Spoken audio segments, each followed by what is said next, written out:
Greg Olsen in the house. Greg, welcome. How's it going? How are you? I'm doing really well. I got to tell you, this is a little me story. Love those. All right. You guys played in Seattle. You were with Carolina. Yep. You lost the game. You'd done your media session already, and I showed up late. And I said, hey, give me time for 3 questions. You go, yeah, okay. And I asked 4. Wow. And at the end of it, you know what you told me? He goes, you looked at me and you smiled. You go, that wasn't 3, that was 4. But it taught me a little lesson. Hey, you know what? If you ask for 3, you better just. Hey, there you go. I'm glad. There you go. So you taught me a lesson. And now here we are, full circle. And here we are, full circle. Now I'm going to ask you a hell of a lot more than 3 questions. Fair enough. First off, tell us a little bit about DraftKings and what you guys got going on. Yeah, so it's been fun. I've gotten to work with DraftKings over the last year or so.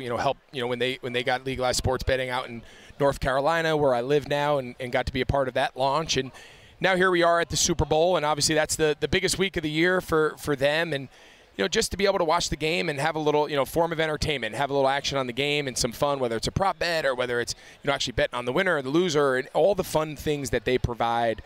Through their platform that allows people to just have a good time, enjoy the game with their friends, family, have a little rooting, vested interest in the game. It's been a lot of fun, and I've really enjoyed working with them, really this past year. Do you know what's interesting? I was talking to people with some prop bets and people that are in the industry. The coin flip.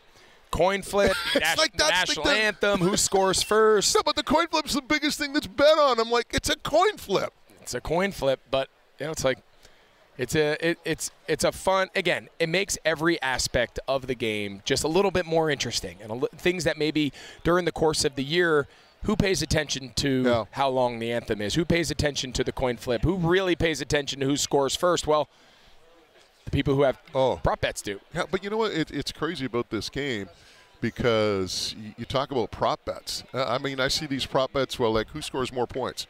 The Kansas City Chiefs or LeBron James or whatever. Like, I mean, there's crossover prop bets, right?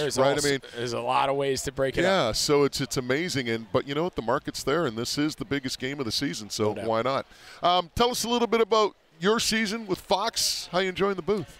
I've really enjoyed it. It's been a fun transition for me since I got done playing to be able to go out there and continue to learn and study the game. I think that's the part that I enjoy the most is, you have fascinating conversations with defensive coaches and offensive coordinators and play callers, head coaches, GMs and front office personnel. Just really get a good, unique insight into team building, roster building, the evolution of the new style in which teams are playing and decision making. There's so many fascinating aspects to the game outside of just the ball, outside of just who throws it, who catches it, who runs it. And that's the part that I enjoy learning the most. And I would say being in this chair now and wearing this hat has really allowed me to have more insight and more access to learning more about those aspects of the game than maybe even I did when I was a player. And I was just more focused on, okay, this is my role. Yeah. I don't have to worry about our defensive coverage, and the coaches will handle that. And I just had to worry about my role. Well, my job is to be able to talk from all the perspectives: the coach, the huddle, the sideline, the pregame, the offensive tackle, the defensive back, and be able to bring valuable insight from all those perspectives. And if you want to do that, you better learn how they're being coached and how they're being taught. And I've enjoyed that part of it. Greg Olsen is our guest, of course, Fox Sports analyst, and representing DraftKings today here at Radio Row. I just wonder, how much would you have loved to have all that information that, talking to other coaches, players, when you were a player? Right? Man. Just all that wealth of information. It would have made a big difference. You really get to study. I've had more conversations with defensive coaches now in the booth. For all my years, I probably had 4 defensive coordinators on a team that I was a part of. And, you get to know them and you pick their brain. I get to talk to 30 a year. And, I think that's just the part that's added to just your understanding of the game. And just as a football fan, as just somebody who loves to watch the game at all levels, whether it's middle school football with my kids or all the way up to the NFL, I just enjoy learning the game and learning the trends and the ebbs and flows. It's a fascinating storyline. Like, once you follow along to see things come full circle, things that we do now that have their roots back in the 1920s and the way the game has changed but always ends up kind of coming back to its roots. It's just such a special game that I've really enjoyed, and this is just the next phase of my involvement. It's something that we've talked about, obviously covering the Canadian Football League, doing the play-by-play for the BC Lions on radio. We always kind of talk about the CFL even being a little bit of a petri dish, and some of the things that you see in the CFL kind of sliding south of the border. I think it was one coach, and it might be the guy out of Cincy, who said that if you're not watching the CFL, he goes, you're not doing your job, because there's so many interesting concepts that now teams are trying to incorporate, like, the read option, the dive option. I mean, that was like, people were running that in Canada for ages, and all of a sudden it became a big thing in the NFL, that RPO. But that's the cool thing about the game. It's always evolving. Right, it's never stagnant. Everyone's always trying to find an edge, and you talked about analytics now, right? I mean, can you imagine, like in the 1970s, if you were going for it on 4th and 4 or 4th and 2 on your own 30-yard line? You wouldn't have lasted until Tuesday as a head coach. You wouldn't have made it through the locker room after the game if you lost. Exactly. And I think that's, again, it just speaks to just how the game continues to grow and evolve. I think to your point about the CFL and kind of stealing ideas, I think the entire NFL is just a bunch of ideas that are stolen, recycled, and then everyone puts their unique little style twist on them, right? So it doesn't look exactly like it did, but the core foundation, the root of what they were doing in the CFL, you're taking and implementing that idea. Yeah. Now you're adapting it to the field size, you're adapting it to the rules, and obviously there's nuance. Same thing happens between the college and the NFL and vice versa. There's some different rules that restrict what works in college versus what works in the NFL and vice versa. But the core foundation of what makes a lot of these concepts and formations and motions and the way, a lot of it still has a lot of merit. You just have to figure out a way to manipulate it and mold it to work in your setting. So I think it's just a bunch of stolen ideas that continue to get passed around from the history of the league, and I think that's what's so fun. The analytics thing is a whole different world. The way people view fourth down and point accumulation and game management and timeout usage has really taken a huge step up with technology and just people emphasizing it. Have you made your way I don't know if you've seen it, the Sumer booth, Sumer Sports, Thomas Dimitroff's working for that company? Oh, I know Thomas, yeah. Have you gone down to their I haven't, but I know Thomas and what he's doing. They've got a huge monitor, and they've developed this program so when you snap the ball, every player's on a tracker, right? And as this tracker evolves, it gives you a percentage read on who should catch the ball, who would make the tackle, and it's like one and every player's tracked throughout the course of the play.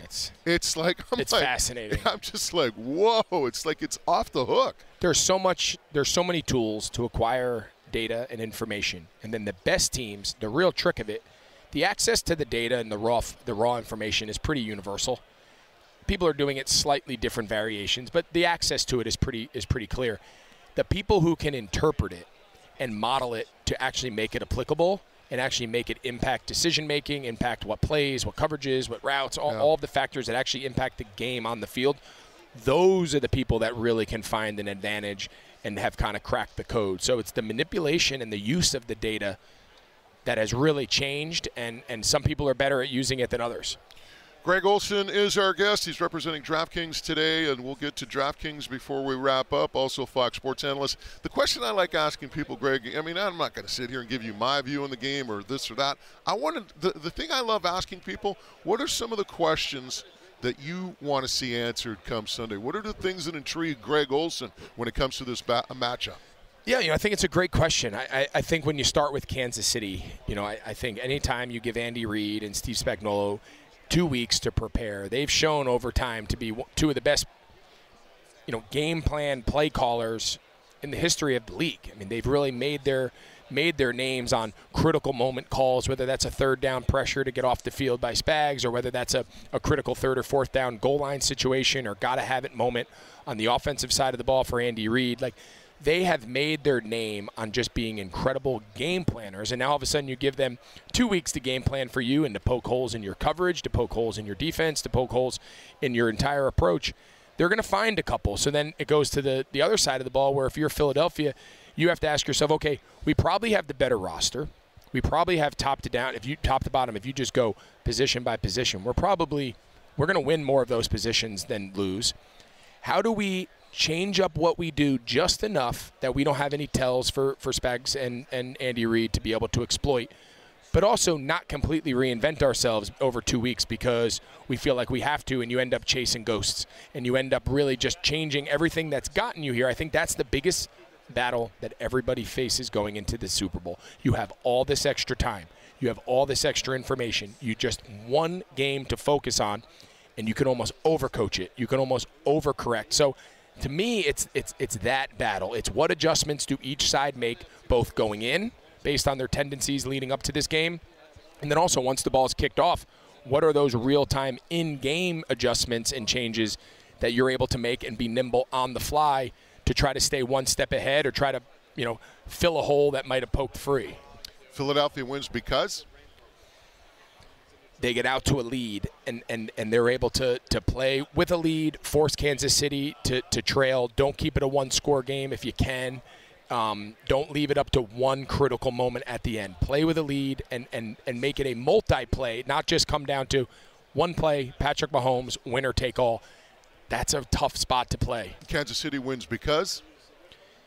They've got the most clutch, best player in football. If you just talk about being the best at the critical moments, having that winning DNA and culture, and that Mahomes-Andy Reid combination has proven to be as special a quarterback head coach combination in the history of football. All right, DraftKings, again, one last quick plug for DraftKings. Yeah, so just, again, we encourage everyone to have a little fun with the Super Bowl this week through DraftKings and their platform and a lot of their offerings, and go out there and check it out, have a little fun, do it responsibly, and give yourself a little rooting interest this week if you're not a diehard Chiefs or Eagles fan. And even if you are, add a little fun to the game either way. I think the count of questions stopped at about 11. So yeah, you're over 3. Hey, Greg, thanks for doing this. This was outstanding. Thank you.